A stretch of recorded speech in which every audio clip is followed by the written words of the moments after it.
what you want is important.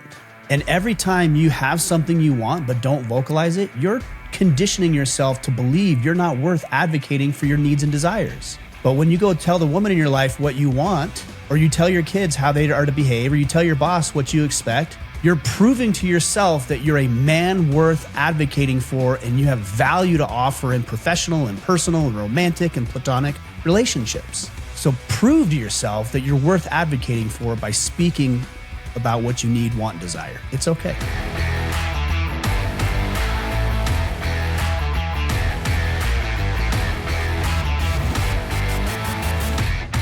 You're worse than me, actually, probably at texting, and that's something to be said for that because we are both notoriously horrible at texting.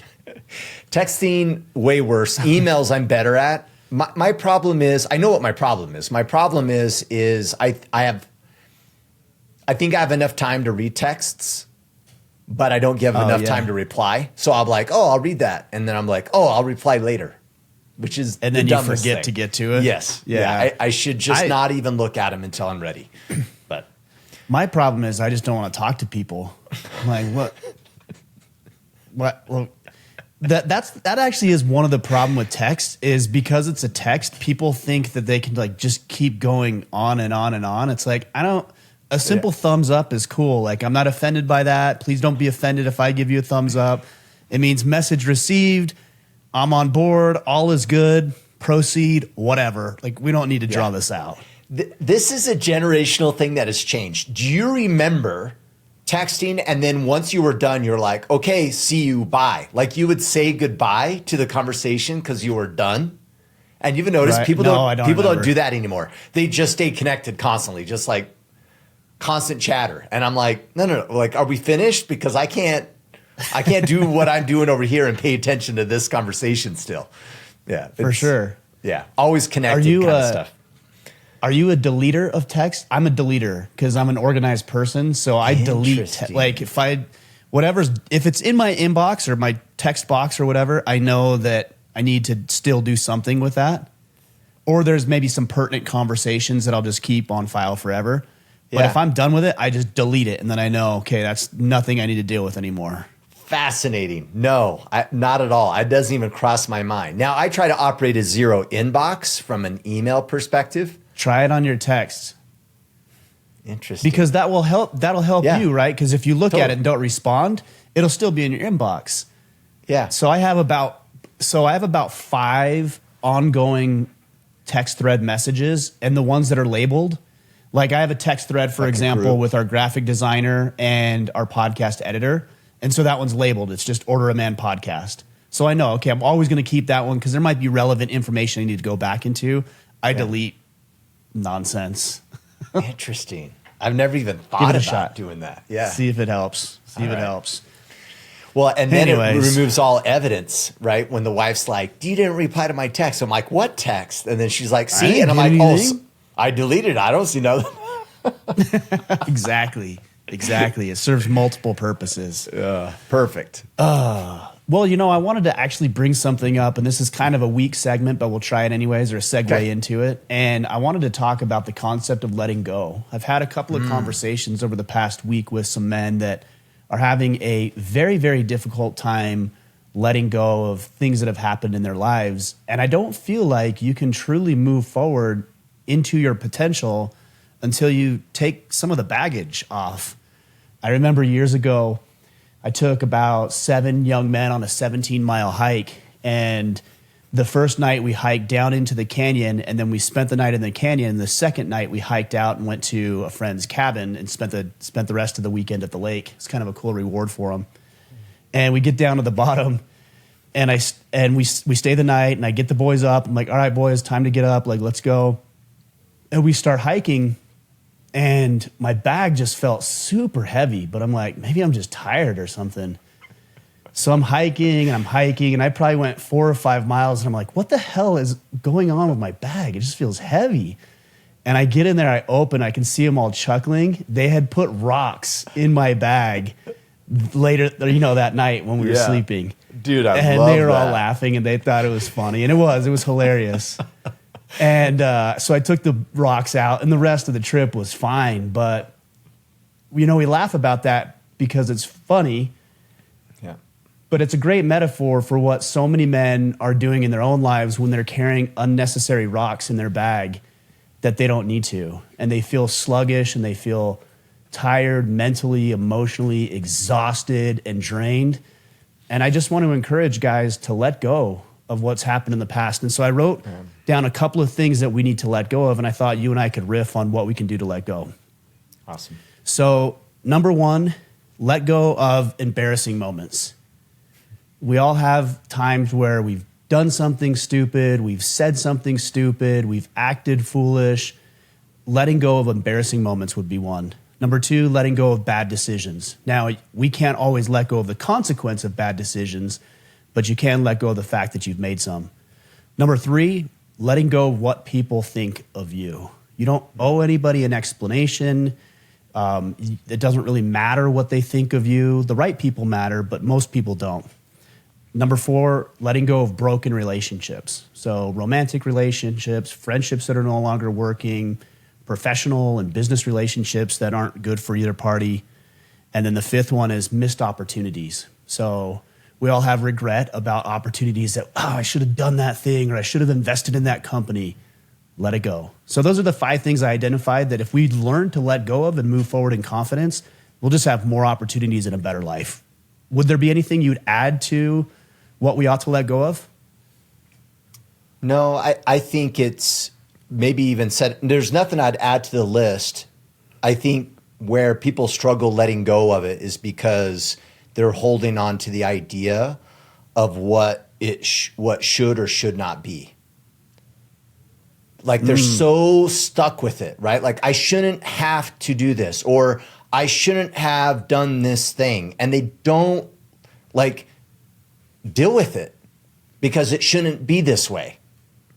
And instead of getting to the mindset of it is, you did make a mistake. Got it. You did look like a fool. You didn't take advantage of the opportunity. Let it go. And for me, I don't know why, but like that language helps me of letting go of what I think should have been or what shouldn't have been. And who am I to say that?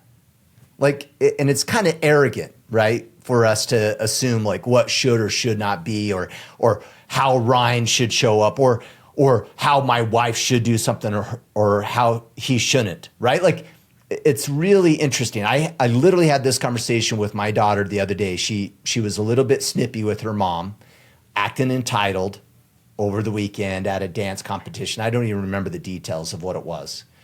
And I pulled her aside. I'm like, hey, I heard you're being a little bit snippy and kind of had attitude with mom. She's like, oh yeah, but blah, blah, blah, blah, blah, blah, blah. And I went, and I said, Kalani, no one owes you anything.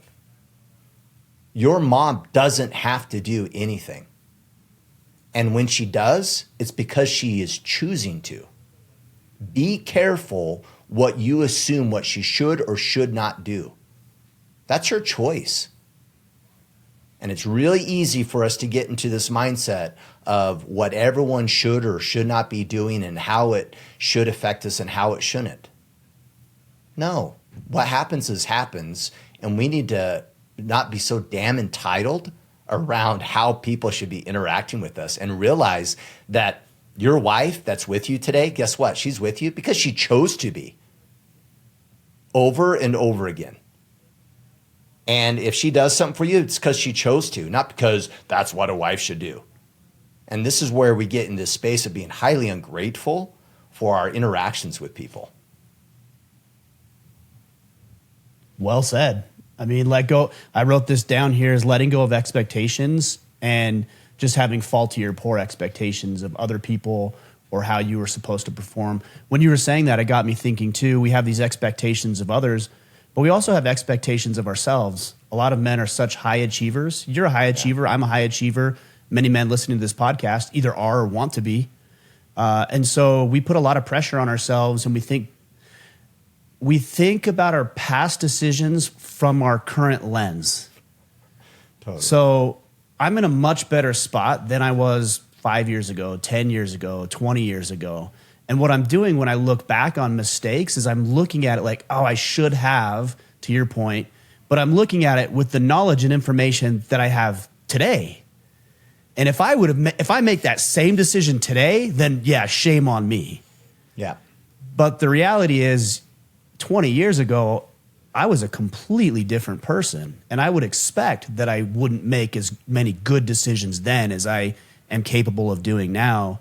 So always remember the timeline too, and give yourself some grace. Yeah, you messed up, but you did the best you could with what you had in that moment. Yeah. And should you have had more? Sure, maybe. Could you? Yeah, sure. But you didn't. That's the reality. Totally. And so now you can look at it and say, all right, well, yeah, I made that bad decision, but I was an idiot. I was a kid. I was dumb. And I'm not saying make excuses, but just give yourself a little grace and then make better decisions moving forward. I did write another one down here too, Kip. We had a phrase in the financial world when I was a financial advisor, and it was, don't chase good money with bad. And what a lot of people would do, I'd see this quite often, is let's say I took a look at their portfolio and they had, for the sake of argument, $100,000 invested in their portfolio.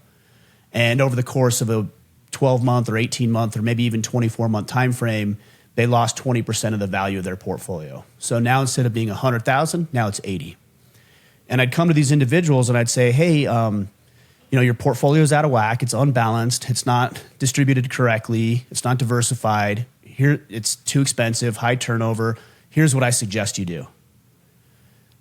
And way too often, I would have people say this, well, I like what you're saying. I'll do that when I recoup my money. So what they're doing is, because they want to quote unquote recoup their money, they're keeping that $80,000 in a bad investment, hoping that at some point they're going to break even. But really what ends up happening is they lose 50 and they lose down to 60 and then down to 40, down to 30. And at some point it becomes so great, the pain, that they finally make the change. Know when to just cut your losses. Yeah. And I think that will help you with regards to letting go. Is your time and your energy and the resources that you have are finite. I only have a certain amount of time. I only have a certain amount of hours in the day. I only have a certain amount of attention. If I'm chasing good money with bad, meaning I'm looking after what I did in the past, I'm spending a bunch of time reflecting on things I can't change, I'm just wishing I could or hoping I had different expectations, to your point, what about all the other opportunities that are going to present themselves, but you're too focused on all the shit you did in the past that you can't even think about what you might do in the future? So never chase good money with bad.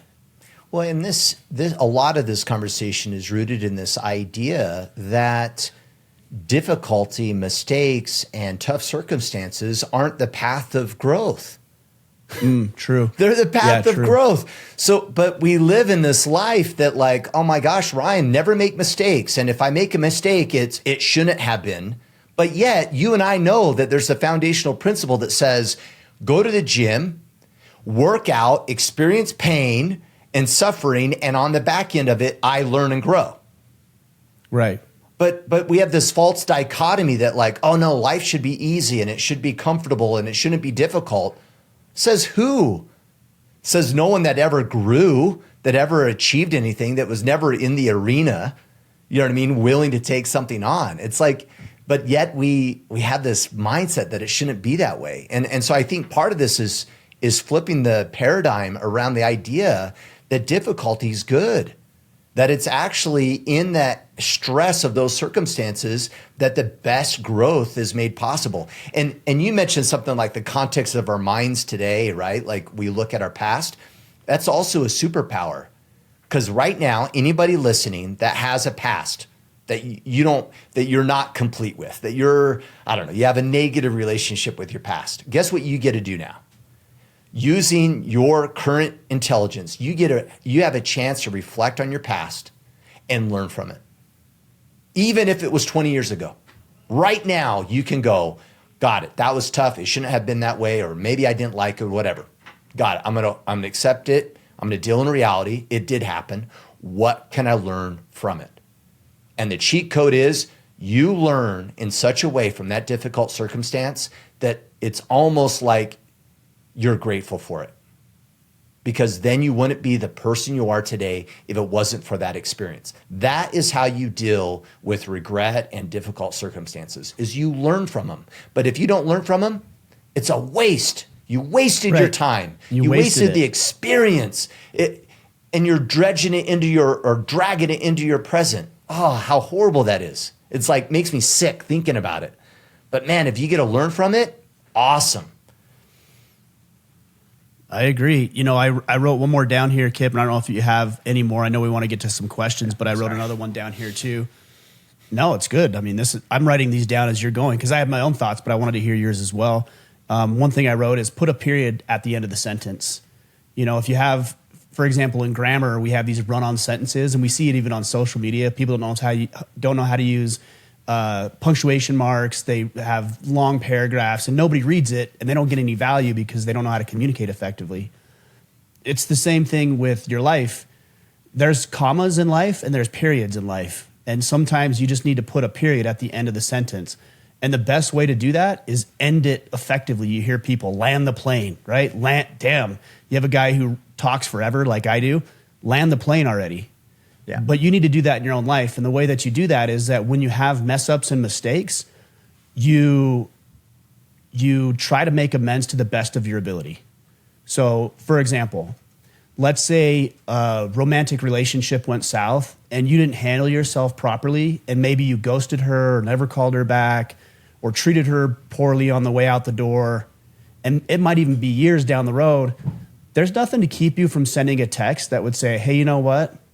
I didn't act the way that I should have and the way that I would today, and I don't expect anything from you. I just want to tell you, you deserve better, and I'm sorry. Yeah. That's the period. And by the way, the period at the end of the sentence cannot be contingent on the other party's response, because she may never write back, or she may say, yeah, you are an asshole, and you always were, and you still are. That's not putting a period at the end of the sentence. Yeah. Or another example would be, let's say you screwed somebody out of $1,000, and it's been years, and you're in a different financial position, but you know you screwed that person. Send that guy a check for $1,000. Clean it up. And I would even say, if either you're not in the position to, or you don't want to do that with your name attached, do it anonymously. I don't care. I mean, that's not as good, I don't think, but you're still putting a period at the end of the sentence. So, Kipp, if I screwed you and you lent me $1,000 and I never paid you back and I didn't see you for 2 years, me sending you a check and saying, hey, man, I just wanted to make this right. That wasn't right of me, and I don't know what it did to your financial situation, but damn, that was not cool of me. Here you go. Totally. Or an employer, you know, let's say you burn a bridge at the office, and you're leaving the office and you're so mad about something, and you blew it out of proportion because you were emotional, and you just gave everybody the middle finger on the way out the door, and you just caused a scene, and you just acted like a fool. Now you're down the road, you've got another job, you're a lot more mature than you were then. Dude, send an email. Hey, you know what? Man, the way I conducted myself was not the way that I wish I would have, and I just wanted to say I'm sorry. I have no expectation of anything in return, but I could have done better, and I'm sorry about that. Totally. Putting that period at the end of the sentence is liberating. And I think what a key thing that you're saying is you're getting complete with something based upon what's within your realm of control. Right. Because their response is not. Exactly. And that's where people go wrong with this, because they'll be like, well, I got this sour relationship with a parent or an old buddy, and I want to get complete with it. But they're thinking getting complete is actually like getting into an argument with them and letting them know how they feel. Or explaining why they did what they did. Exactly. And you're like, no. You missed the point. Being complete is 100% owning and correcting your role in it, regardless of what the other person did or will do. That's how you get complete. It's actually restoring your integrity in spite of them, regardless of how they might respond or regardless of how they acted in the past. And owning your part. That's how you get complete. I have to say this because I think you're better shooting from the hip on this stuff. Like, I'm always constantly impressed by how often you'll hear a question and everyone's going to totally relate to my statement here. Ryan will hear something and he'll be like, yes, well, you know what? There's 4 ways to address that. And like you come up with this like a 4-step principle out of nowhere. I have to think through stuff. I'm not as good. But as you're talking, I was like, oh my gosh, it's impressive. So, but regardless, this crossed my mind and I thought, oh, now this is really important. You got to separate fact from fiction. Most suffering and upsets is in our interpretation of the event, not the event itself. That's how you get complete with things from your past, is realizing that your interpretation and the facts are not the same thing. Well, I think part of it, I'm taking notes here, Kipp. That's why I had a little delay there. But part of it also is just not to assume the motives of others. Totally. I mean, how often I do that all the time. All the time. You know, if my girlfriend says something in a way that like I don't like, I'm like, well, she must be mad at me, bro. I mean, does she have a reason to be mad at you? A lot of the times, yes, but not all the time.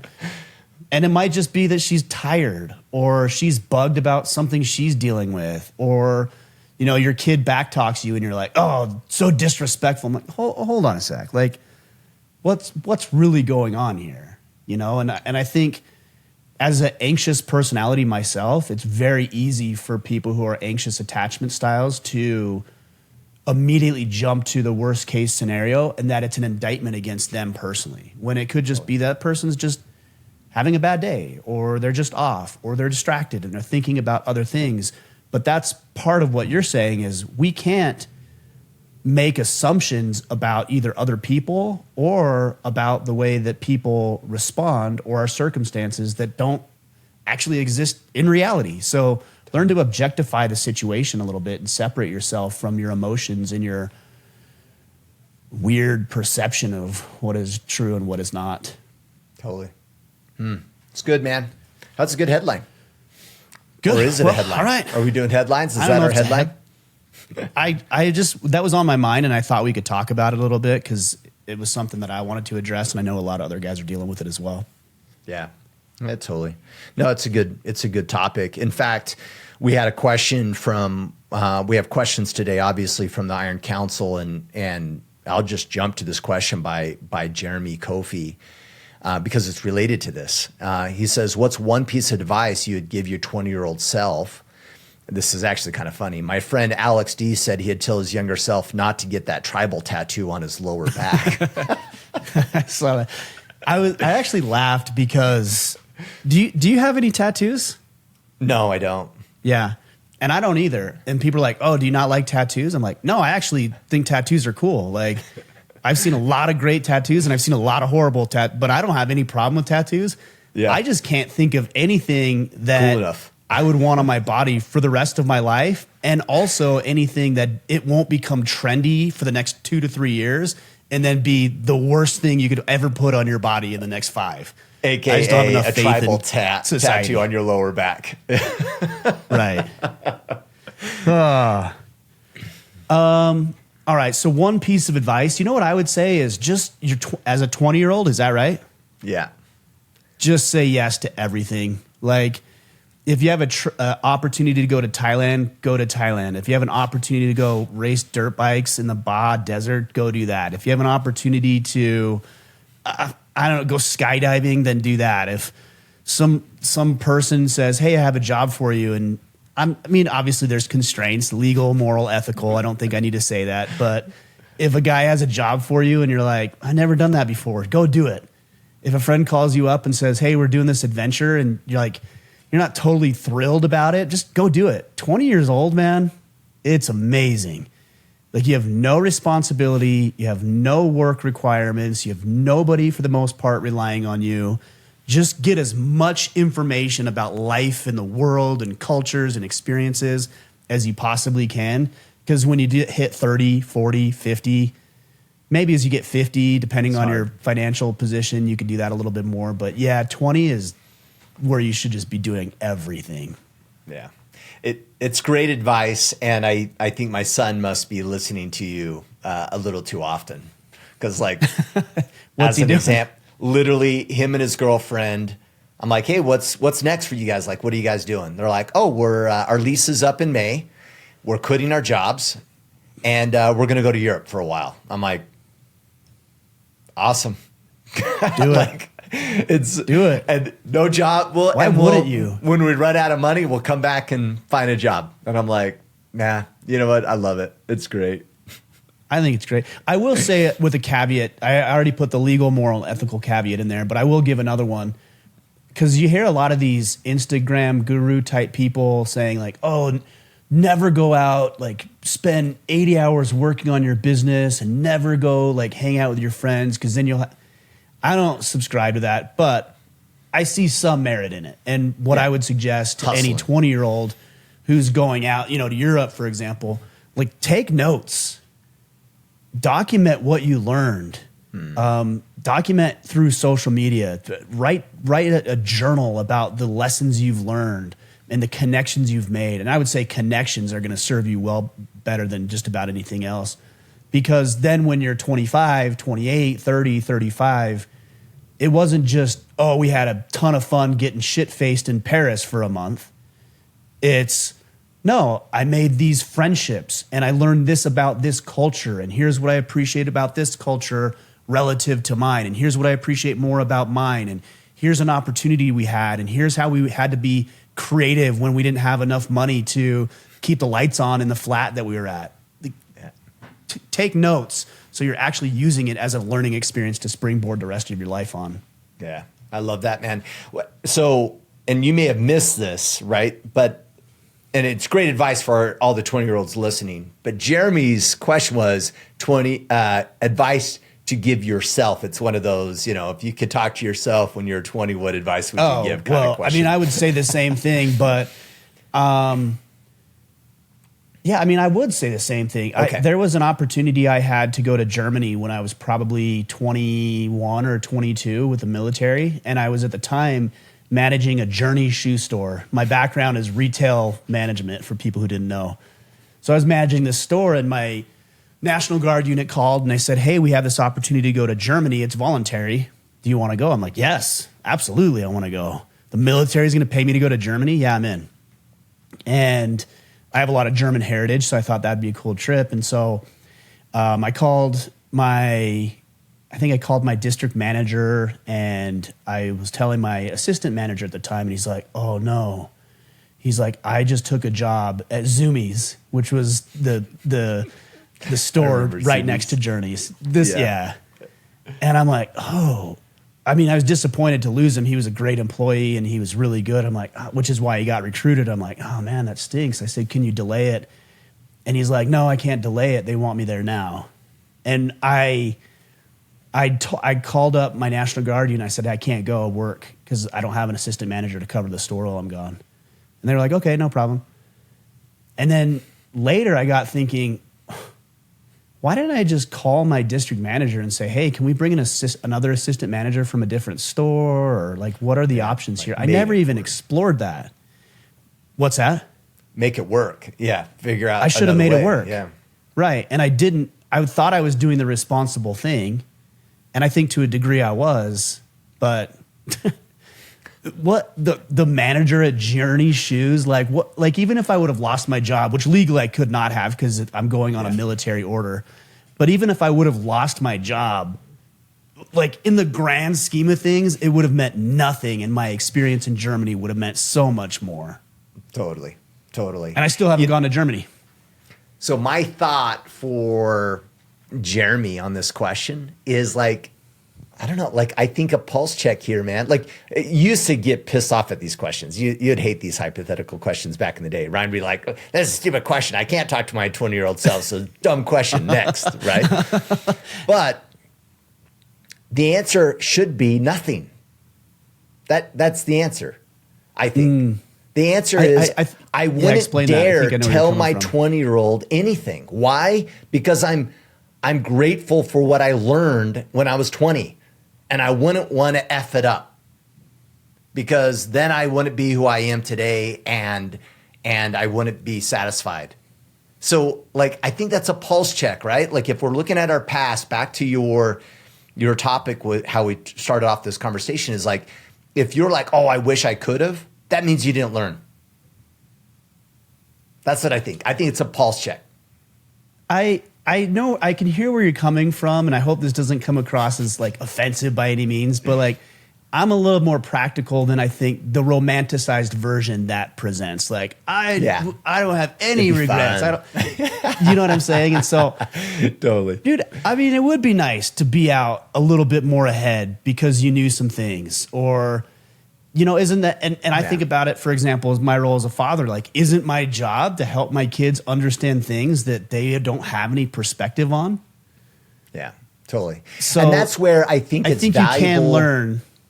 But this is where I think it's valuable to say, like, and I get the intent here, right? It's a fun question, right? What advice would you give your 20-year-old self? But be careful, though, that you're not sucked into this. Ah, man, I wish I would. That's fair. Yeah, like, that's fair. Whoa, stop, dude. It goes back to how we started this conversation. But you didn't, right? You didn't go to Germany. Like, let it go. And but the other cool thing is that I took advantage of opportunities that presented themselves after that because of the lesson I learned. I'm like, I'm not missing anything else. Totally. Yeah. So, yeah. I don't know. It's fun. All right, what's next? All right. Let's get Daryl Hahn. What are ways to deal with death, grief, and feeling, I don't understand this part, but feeling future is set for yourself. Feeling future is set for yourself. Yeah, I can see how people might feel like they're like almost like destiny, like either they're destined like it's to outside of be your control. something. You can't change your future. Got it. I mean, look, if you guys want to go deep, we can talk about this for a long time, but there's that constant argument. I think Sam Harris is notorious for saying that there's no such thing as free will. And my belief is that there is free will, and that our lives are already predestined and preordained in some way. And you might ask, well, how can that be? How can your life be preordained to be or to do or to engage in certain things and become a certain person, and yet still say you have free will over that? And I'll tell you why. I believe that God's hand is in all things, and that he knows, he's omnipotent. He knows everything, the beginning and the end. He knows all of it. But guess who doesn't? I don't. I am ignorant to it. And because I'm ignorant, I am making choices that I could very easily make another choice tomorrow because I don't know what destiny holds. I would argue that if I knew, then my choices would be tainted today. Yeah. Right? Like, have you ever had that thought exercise where you're like, oh, if I could talk to a fortune teller and they could tell me my life, would I want to know or not? And it's tempting to say you'd want to know because hopefully you could change it. But if it's already preordained, it is what it is. But if you don't know, then you're free to make your own life however you want, free of what you think you're capable of. I don't know which is better. It's just kind of an interesting thought. But I mean, these are three different subjects: death, grief, and I was gonna the say feeling like it's out of your control. I think if I were to find a common theme, maybe I would go back to what I was saying earlier about letting go. You know, if somebody close to you dies, let go of their death, but embrace their whatever lessons they taught you. Embrace their life. I think celebrate actually their life. I wish more people would do that. Just celebrate and honor who that person was and how they showed up for others. Grief, again, you can choose to let go of it. This is the beautiful part about being a human. You can just choose to let go. And I'm not saying like you flip a switch on the wall and all of a sudden you don't feel sad for somebody that's no longer in your life, but you can flip it. You can say, I'm not going to be sad. I'm going to be happy that they were in my life. And I think that will help not only alleviate some of that suffering, but help you see their life in a different way. As far as the feeling like your life is set, I just don't think it is. I think if I continue to make the same choices that I'm making today, I could make the case that my life is set. Yeah. But I believe I'm capable of learning new information, of finding joy in life, of making different decisions simply because I choose to make different decisions, which to me will inevitably produce a different outcome. Like if I just treated you like an asshole all the time, Kip, like the outcome we would not be friends anymore. Right? Like and silly examples like that, it's so easy to see. Well, it's hard when it's a bit more intangible, but if you make different decisions, Daryl, at work today, the outcome will be different. Of course it will be different. It's just a formula. We don't really know the formula. We know elements of the formula that work well, but we don't know what the formula is for us because we're the variable in the equation. Like you have a predisposition to be a certain way or to do certain things or say certain things or you look a certain way. Some people are smarter than others. Some people are more charismatic than others. Some people are taller. Some people are shorter. Some people were born in Iraq and other people were born in America. Like there's things outside of our control.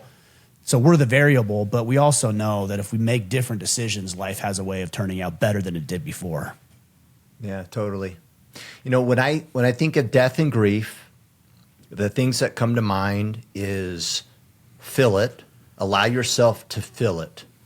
Like don't avoid it, like be with it. I thought you fully. said fill it, which is the exact opposite of what you're saying. Because some people will do that, fill it with something else, distraction. Like, but that's what feelings. I thought you said initially. Yeah. Feel. Yeah. Feel. And then I would talk about it. Have people in your life that you can talk about how you're feeling. And what are the thoughts crossing your mind. And then the third, I'd say don't neglect yourself. People have a tendency to allow their physical well-being and their health to get neglected or personal time and those things. So don't neglect yourself. And then stillness from Jocko's playbook is like honor their memory. That's how you deal with death and grief is honor their memory. Now, with that all said, it's really interesting. The last couple of weeks I've been really thinking about this, that happiness, I think people that are happy have a healthy relationship with the past, death and grief and other things that have happened, and they have hope for the future. And so how do you have a healthy relationship with the past? And I think it goes back to what we were saying earlier. You learn from it, you evolve from it, you use it to your benefit to become a better version of yourself. That's how you have a healthy relationship with the past. And hope for the future is found in being present.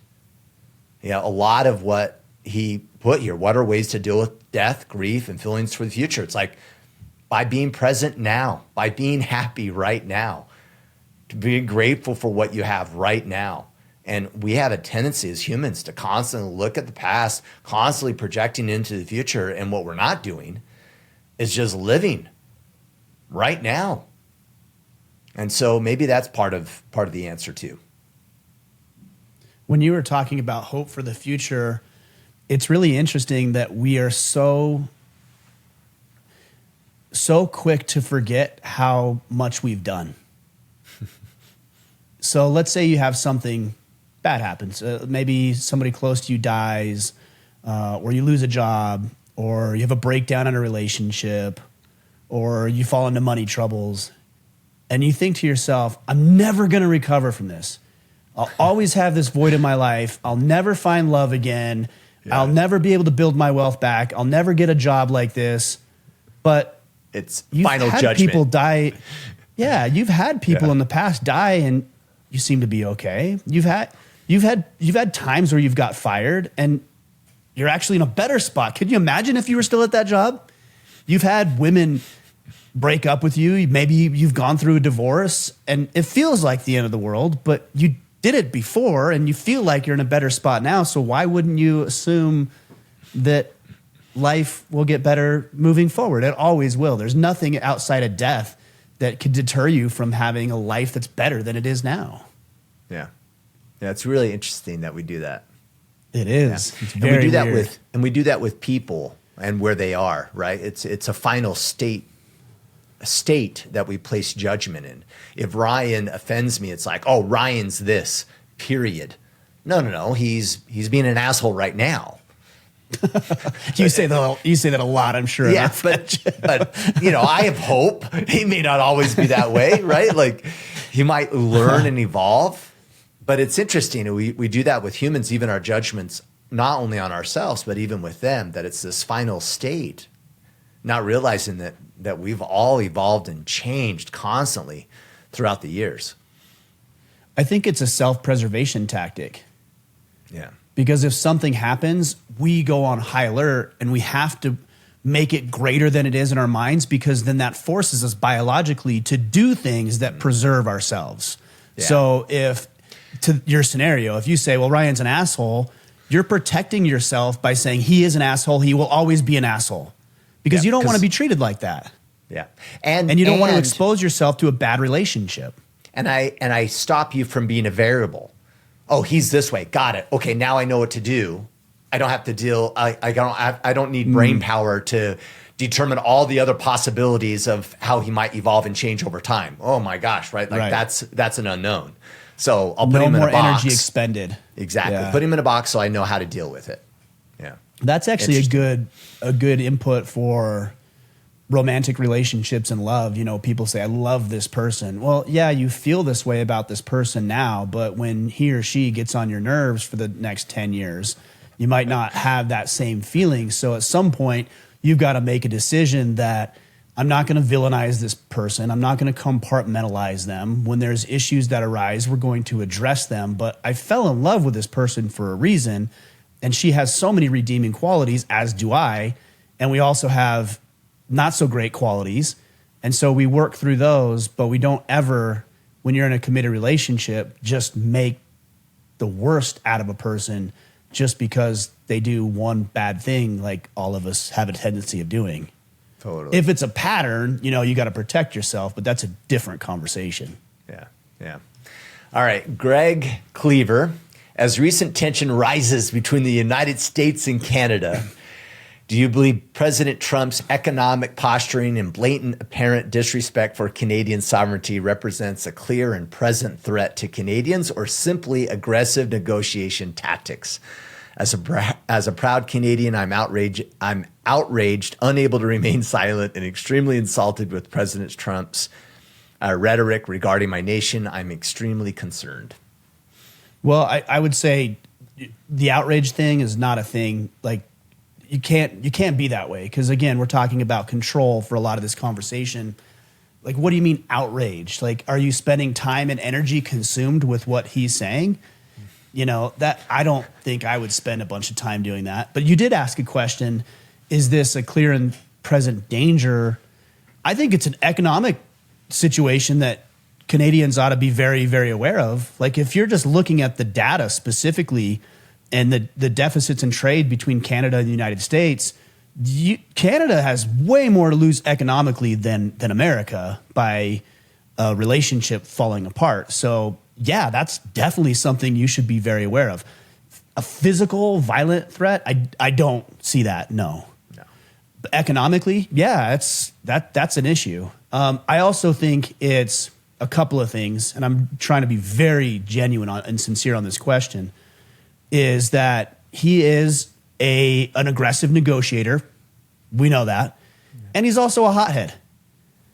And he gets triggered very easily. And Trudeau isn't somebody that he likes. I don't know that there's anybody that actually likes Trudeau. Zelensky's another one. Forget about the politics. Trump just does not like Trudeau and Zelensky. So he says things to get at them. He's doing that deliberately. The motives are the question. But I will say also that in spite of Trump's childlike behavior at times, he's also very pragmatic. And he wants to stack wins economically. Trump doesn't want inflation. He doesn't want bad headlines. He wants to win. He wants to be known as a winner. And so I think the tactics are more along the lines of what is going to help create those headlines and create those wins than anything else. Now, what do we do about it? Well, we treat each other with respect as citizens of the United States, and then as you, citizens of your country, of Canada. And also, we hold our elected officials to task. Trudeau needs to be held account. Trump, when he uses this rhetoric and it's dangerous and destructive, needs to be held to account. And we should all be doing that through our representatives. I don't know exactly how Canadian politics works relative to ours. all through our elected representatives and all through getting involved in politics ourselves and through electing the people who we think are going to serve our country's interest the best. But no, I don't think there's a danger, but I also don't think it's anything to be outraged over. I think we have personally a lot more things to worry about than what Trump says about Trudeau and making Canada the 51st state, which I think is funny, but I don't actually think that's a real thing. Like, Yeah, I don't. America doesn't even want Canada as a 51st state. Same as we don't want Puerto Rico. We have a great working relationship, but I'm not interested in making Puerto Rico a state of this country. Why would we want that? And it's the same thing for Canada. Yeah. Justin Acuff, Ryan, I saw that you're training for a marathon. I have a 25K trail race in November. Any additional running? What does your training look like? In addition to running, what does your training look like? Yeah. Yeah. I just started maybe like three weeks ago. And so this weekend I went and did a longer run. My girlfriend actually, she ran 10 miles straight, which was impressive to me because we're training together. And she did 10 miles straight. I did 9 miles total and I ran about 7 of them. So like I am way behind, and I want to be very honest on that. Like it's not like I'm a runner. I never have been a runner. I don't enjoy running. I think it's ridiculous. I don't know why we do it, but apparently we're supposed to or something. I don't know. But the things that I've been looking into are nutrition. So I'm going to do a half marathon the end of March, so in about a month. So nutrition is going to be a big part of that. I think I can lose about 10 pounds in that time frame, and I think that will be really helpful. Obviously, just not carrying around as much weight. Also, making sure that I train my body to retain water, because when I do longer runs, even this last run, about the end, about a mile or so before I finished, my right thigh started cramp really bad. And it's done that too on long hikes. Her and I have done long hikes together. We did one where I feel like I literally almost died. Like, I'm not exaggerating. Like, I could have died. Yeah. And I was so cramped, and I was like walking stiff-legged the last mile and a half of this hike. So training my body to absorb and retain water. And then recovery is going to be a big thing for me because I feel it in my hips and back. My legs get a little sore, but mostly my hips and my low back. So sauna work, cold work, stretching, that sort of thing. But other than that, run and lift. Yeah. Got it. All right. Joe Gunter, as a young man, what was your most memorable rite of passage? Sports were always a big rite of passage for me. Yeah. I feel like sports had a big part to play in my development as a young man. You know, we'd have a season, and then we'd do a banquet at the end of the season, or we'd celebrate, or certain traditions that we had. So sports was always a big deal. Military service was a big deal. So for me, it was those two things. And you got to think too, what goes into it? Well, it's hardship. It's meaningful. These are the factors I think that go into a rite of passage. Hardship, meaningful. I would say you do it with other men. I don't think you can have a rite of passage if you don't have a man coaching you or guiding you through it. So I had coaches and senior leadership in the military. And then there has to be a clear completion. And there's one other thing. There actually has to have risk involved.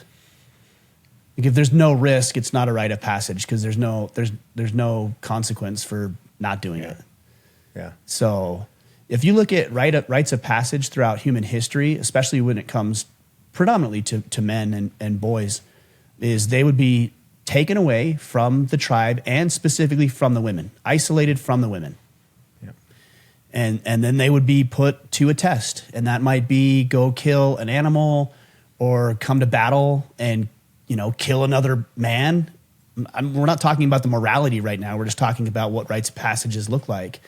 And so they would be put to the test, and there was a very real risk of injury and or death. And then they didn't come back until they completed it, and then they were marked in a ceremony. Could be tattoos, could be piercings, circumcision, scarring, all sorts of things where they were marked, and they officially were welcomed to the table as one of us, as a man. And it was the men who administered it. It was the men who acknowledged it. And it was free from the community and free from women's input. So in modern times, should we do it that exact same way? No, probably not. It's not as civilized as we are now, but there's elements that should be extracted from a rite of passage. And it's the risk, it's being with men, it's isolated from the group, it's the ceremonial process, and something that has a clear start, challenge, and completion. Yeah. When I think about these things, to your point, they're very much coupled to a risk. But these were the most defining moments in my life where my confidence drastically changed. But they changed because I felt like no one was going to save me. And the pressure was absolutely on. And it was highly difficult. And then afterwards it was like, I'm capable. Right. But it required that level of risk to even make that possible. The other one that came to mind for me, specifically in the military, not just military broadly, but basic training, was that for me. I was gone I think I was gone for 20 weeks, 19, 20 weeks in Fort Sill, Oklahoma.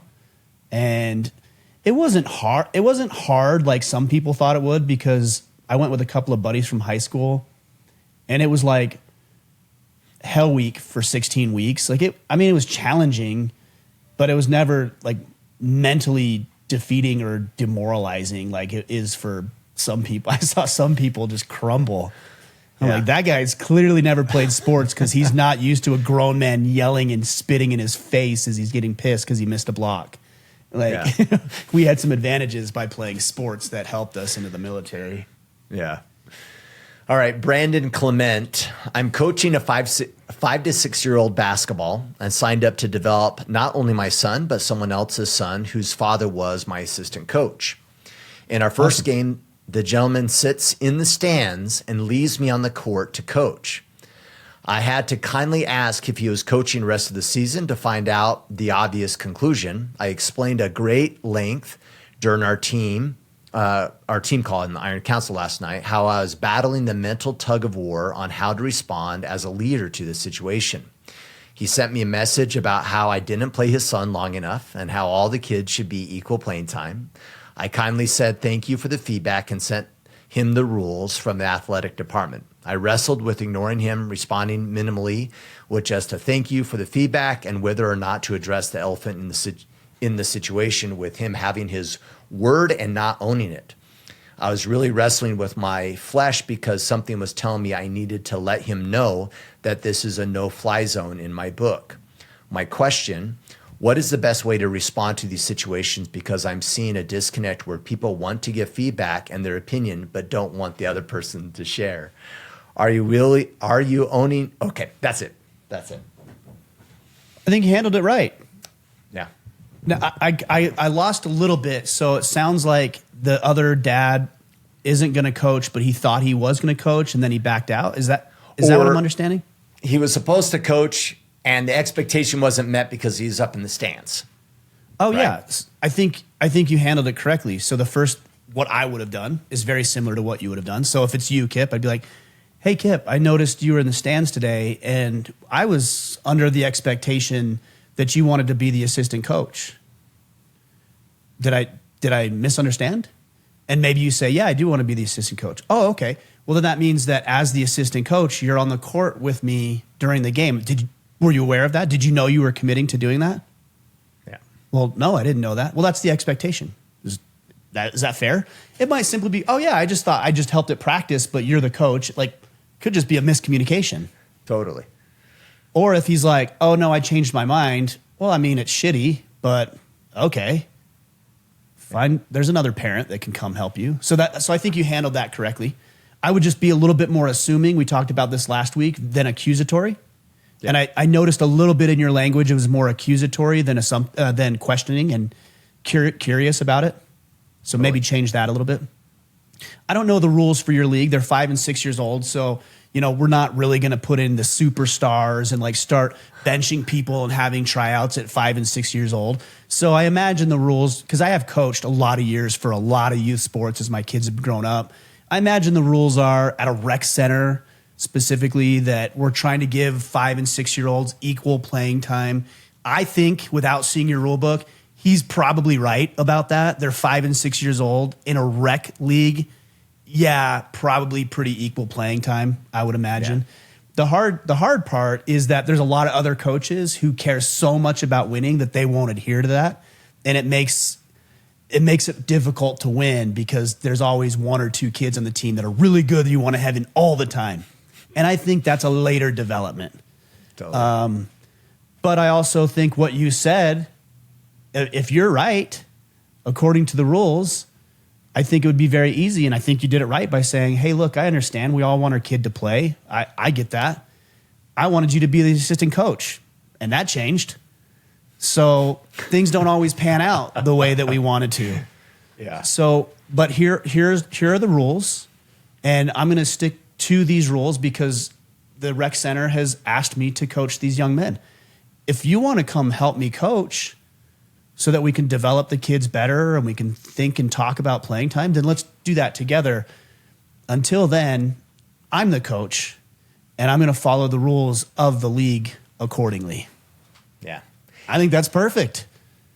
Yeah. Full disclosure, Brandon, I don't know you, right? And I don't take this too personal, right? And I might be a little bit on a soapbox because I am fed up with people in leadership roles having expectations without communicating and asking for a commitment. So I'm going to lash out at you in this example, right? Own your world, right? Did you set the clear expectations of what it looks like to be a coach on this team? Did you set the expectations of what it means to be an assistant coach? Did you set the objectives of what you want to accomplish as a coaching staff? These are 5 to 6 year olds. My plan this season is to win, right? Or did it, hey, let's focus on developing these kids and giving them rep? Is that clear? How much of this upset is 100% in your expectations that were never communicated to anybody and you're being passive aggressive in your communication? Well, here's a rule book. I don't need your coaching. Dude, lead this guy. You're assuming he's ill intent trying to be an asshole. He's not. He's just trying to get his son some playing time. Yeah, and he might be super timid, and he might be like, "Oh, I really want to help," but he's because how many people do you know, Ryan, that do this? They navigate this water, right? I want to be involved, but I don't want to step on Ryan's toes, totally. And so I'm gonna kind of wait a little bit. He might be waiting for you to lead a little and clarifying his role in it, and all you need to do is speak into him, set the expectation, and he probably will be highly beneficial to you and the team. Maybe. But you're not going to know any of that until you have a conversation and you set clear expectations. The other thing, Kip, that might happen is he might not be on board with hitting those expectations, but I will tell you one thing that he will do. He will respect you more. Yeah. Yeah. And whether it pans out or not, he will respect you more. Go ahead. I have one other thought, but I want to hear what you think about that. And let's be really clear. There's 2 steps to this. Set the expectations of the role, and then you ask, are you willing to be committed to do it? That's it. And he might go, yeah, no, you're too intense for me. I can't, I'm not willing to make that investment. Okay, great. I'm going to go get another coach.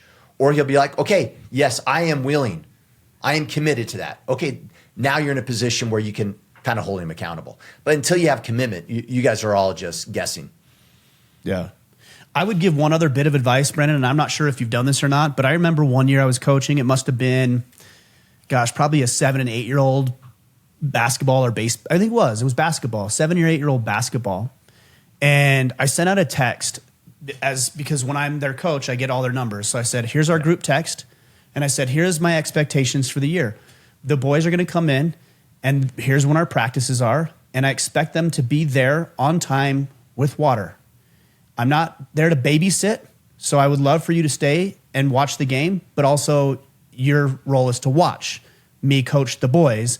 But it's good because then you can have a conversation with your sons after practice at home about how they did.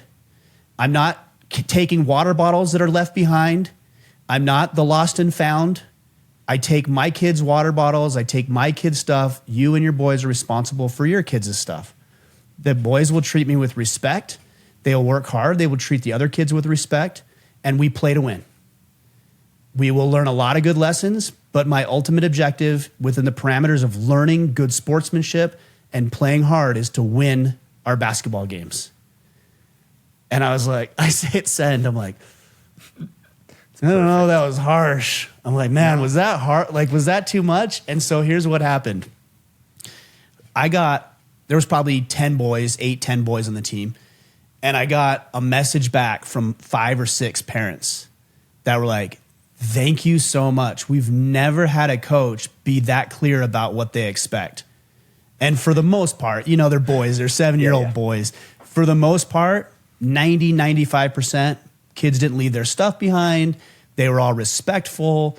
We won some games, we lost some games, but everybody enjoyed the season because it was very clear what the expectation was and how I would show up. And I also said one other thing. I said, we start on time, and if they're late, that's not your fault, that's their fault. You need to teach them that it's their responsibility, and we end on time. That is a pet peeve.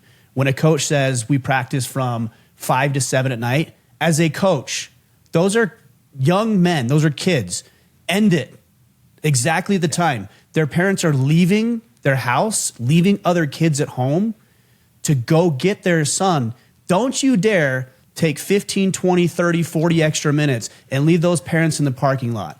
You be a man of your word too as a coach. If you say it's from 5 to 7, you end it at 7 o'clock so those kids can get to other aspects of their life that don't revolve around what you're coaching.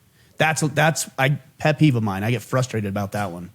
I love this example, and let's express what typically happens.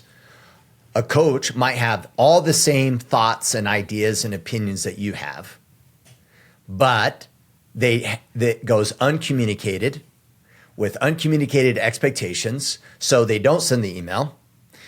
Kids show up late, water bottles are being left, kids are all over the place, parents aren't taking care of the kids and the things like you would expect them to, and you're pissed off and you have a heart at war towards the parents and you eventually lash out and blah, blah, blah, blah, blah, blah, right? Like that's literally what happens all the time.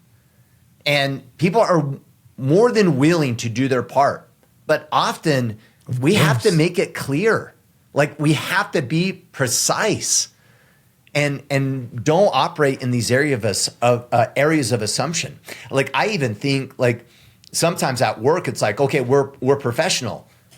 You got to explain that. This is what professional looks like. It looks like dressing, acting, communicating in this particular manner. People don't know. I have this great example that I always use is this great employee of mine years and years ago. I hired him. He came in. His name's Fernando, total stud. This guy's phenom on the jiu-jitsu mats. But regardless, amazing guy. And I said, hey, Fernando, prepare this presentation for the client. And he's like, okay, and I'll prep this or whatever. I'm like, all right, you're doing solid. We'll take a look at it before we meet with the client. We all should be good, right? I remember he walked me through the slide deck, and I was like, Fernando, this is the ugliest thing I have ever seen in my life. And he's like, what? And I had a relationship where I could really say that. I'm like, dude, this is horrible. Like, this is really bad. And he's like, what are you talking about? And I'm like, okay. I grabbed a presentation from a previous client meeting, right? And I showed him, and he goes, oh, that looks amazing. It just wasn't on his radar. He didn't know what good looked like until he saw good. That's all that it was. And of course it became a joke forever, right? Like, don't show Kipp anything because he'll tell you it's ugly, right? But that's kind of how people don't know. They're not going to think about these things unless you're clear and concise in the communication. Yeah. I remember, as you say that, I remembered a few other things I said. These are important things for coaches, like dads who want to be coaches. I sent them a link to the game schedule because parents are notorious for saying, when's the game on Saturday? I know. And I don't do that. Yeah, you're like, here's the link. Here's the link. So what I said is, and I always said this is, hey, in that introductory text that I sent, the link's there. You know what time the game is. Number 2, I said, have the kids practice this. After every practice, I said, hey, the kids need to practice 15 minutes per day of dribbling, or the kids need to practice 15 minutes per day of passing. And then every week I'd say, hey, parents, just a reminder, have your kids do this week. Also, I know who did and did not do those things. And that's your responsibility as their parent. And then the third thing I said is I don't do snacks. if you guys want to bring snacks or whatever, You figured that out you on your guys own. can schedule it out. I would love for a mom or dad to come up with a worksheet and put in all the dates. I'm not doing that. And sure enough, my mom stepped up. She's like, oh, I'll handle it. I'm like, perfect. Try to get everybody enlisted. Yeah, I love it, man. I struggled with trying to win every game. I really, in hindsight, I look back and I'm like, oh man, like it wasn't as critical. But man, when I was coaching junior jazz, I was like, we got to win this game. Like everything was about the game. So I get it, right? You want to win. But also, if you've ever coached boys, you guys know this. Some leagues don't keep score at certain ages. 5 and 6 year olds, they might not keep score. I don't know what your league is like, but that's pretty young. And so a lot of leagues don't keep score. I think they should, but a lot of leagues don't. And guess who knows the score at the end of the game, whether they kept the score or not? Those boys. All of them. Yep. They know the score. So we don't need to hide it from them. We just need to make sure that we filter the score through the lens of why practice is important, why getting the fundamentals down is crucial, why being a team player, why working hard, why sacrificing will help us put more points on the board, and then talk about that as it being a metaphor for life. Yeah. It's not just about the basketball court. It's about getting good grades at school and then getting a job and having a family, age appropriate, of course. But yeah. All right. Last question. Logan Ingram. Okay.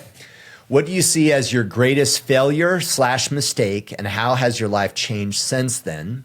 What did you learn from it that you have implemented in your life, and how do you share that with others? Yeah, I feel like I've talked about this quite a bit, but I wanted to have a family, like a nuclear family. That's what I wanted. Yeah. And I made a lot of mistakes over years, couple of years, that really just made that a very difficult thing for it to be, And so I think that was the greatest failure that I've had, and I failed my kids, To go back to what we said earlier, I've never been one to dwell on past mistakes and just wallow in it. Like, I don't have time for that. My kids don't have time for that. You move on. We got to move on quickly in a very healthy manner, I think. I mean, I try to, and that's important. So yeah, I mean, what did I learn from that? Well, I'm definitely more patient. I'm definitely more understanding. I think I'm a more empathetic person than I was in the past, where I can see not only in the relationship I have with my girlfriend, but even in the relationship I have with Logan, you guys here in the Iron Council and Order of Man, that there's some gray area in life that I didn't acknowledge before, where I used to be really harsh, like very judgmental, very harsh on other people. Yeah, and I still am black and white in a lot of ways, because I think there are scenarios where it's black and white. Yeah.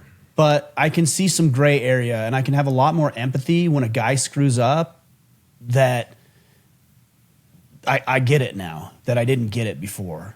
And that's made me a better leader, I think, as long as I'm willing to embrace that level of empathy.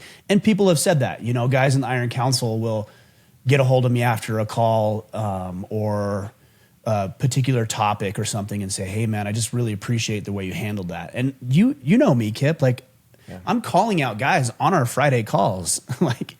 It's not like we're giving people a bye, but also I do it from a place of, I hope it comes across as a place of empathy and kindness, but not softness, because that's not what men need either. So I would say that's what it is for me.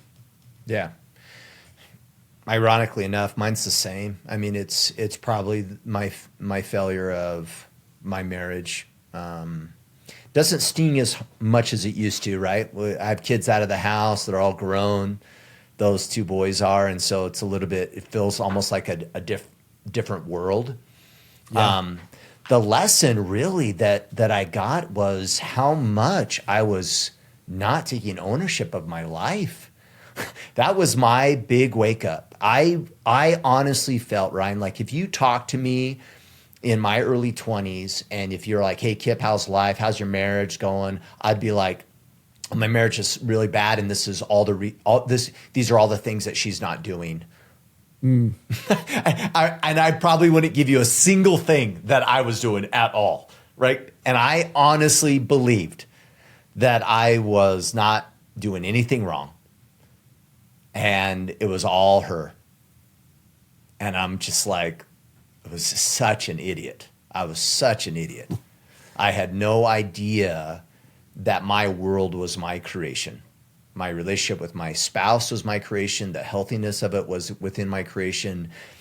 My relationship with my family. I had all these things. I was a victim, that I was waiting and hoping for other people to make pivots and adjustments in their life to fix things with me, with zero accountability for myself. And that was the biggest lesson learned. Sharing, obviously, I feel like we're sharing these lessons all the time, every single week on the podcast. So that's the avenue of sharing, but I don't shy away from it. For sure. Yeah. You know, it's interesting because I've heard people say if you take on too much ownership, it's not right either. Like, especially in a relationship, like recognizing that it takes two people and all of that. And my thought has always been, maybe not always, but my thought is currently that if I'm going to err on the side of taking on too much ownership or not enough, I'd rather err on the side of taking on too much ownership. Totally. Because I don't want to be helpless. I don't want to be at the mercy of what other people do. Totally. And if I'm waiting for somebody else, for my boss to be more appreciative, or my wife to be more intimate or connected, or my kids to be more respectful before I'm allowed to move on, I'm allowed to get better, I'm allowed to develop, I'm going to be waiting a very, very long time. And I'm just not interested in that. Yeah. Most people that have that story of, well, you can't take on too much responsibility, it's because they've lacked critical thinking. I'm not saying I'm taking responsibility for her choices and her actions. No. Right. I'm taking responsibility for my role in it. And people need to critically think, right? Like, oh, well, I don't like the way she treats me. Okay, well, you can't control her, but did you communicate the expectations? Did you ask? Did you ask her what you can do better? Like, trust me, there's a lot that you can do. And once you get down to the brass tacks of the specifics of what's within your realm of control, you shouldn't be waiting. You have a boss that doesn't appreciate you? Hell yeah, you should be communicating, hey boss, I don't feel appreciated. This is what appreciation looks like. It's really valuable to me if I got feedback from you more often. Like, those are the conversations that should be happening all the time. But people don't have them because, and it's interesting, Ryan, and let me ask you this.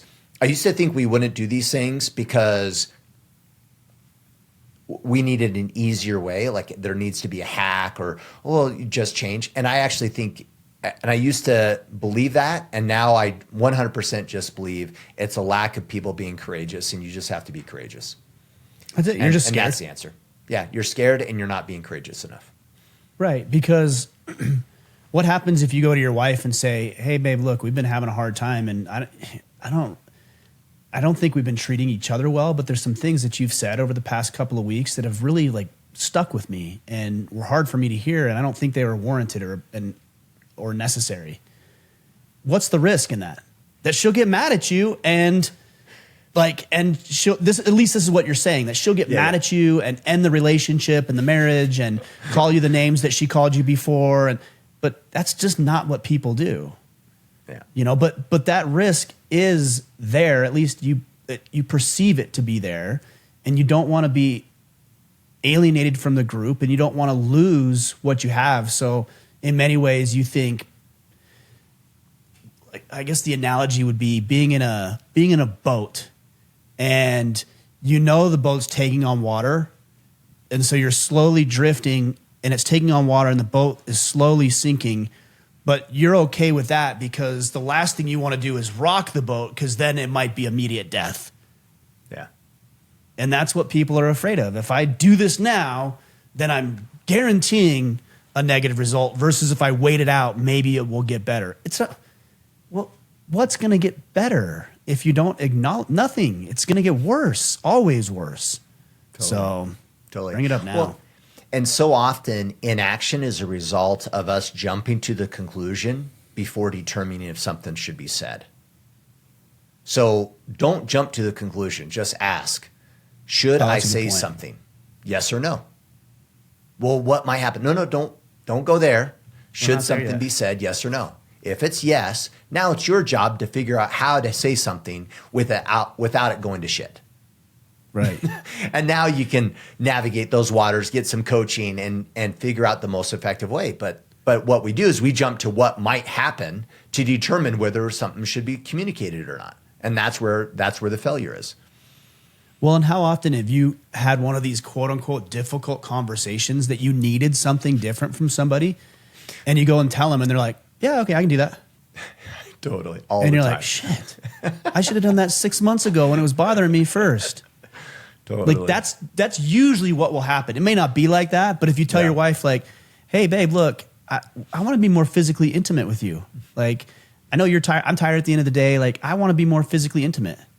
Like, more often than not, she's going to be like, well, yeah, I do too. What can we do to make it happen? And you're like, oh, I've been missing out for 6 months because I'm afraid to tell her I want to be intimate with her. Yeah, exactly. You know?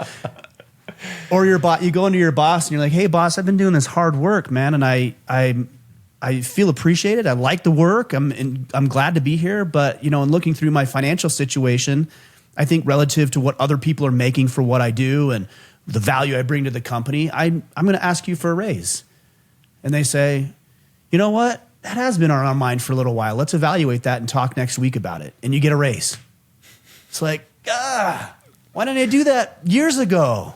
Totally. Because the worst case scenario is no. And then you're not any worse off. Totally.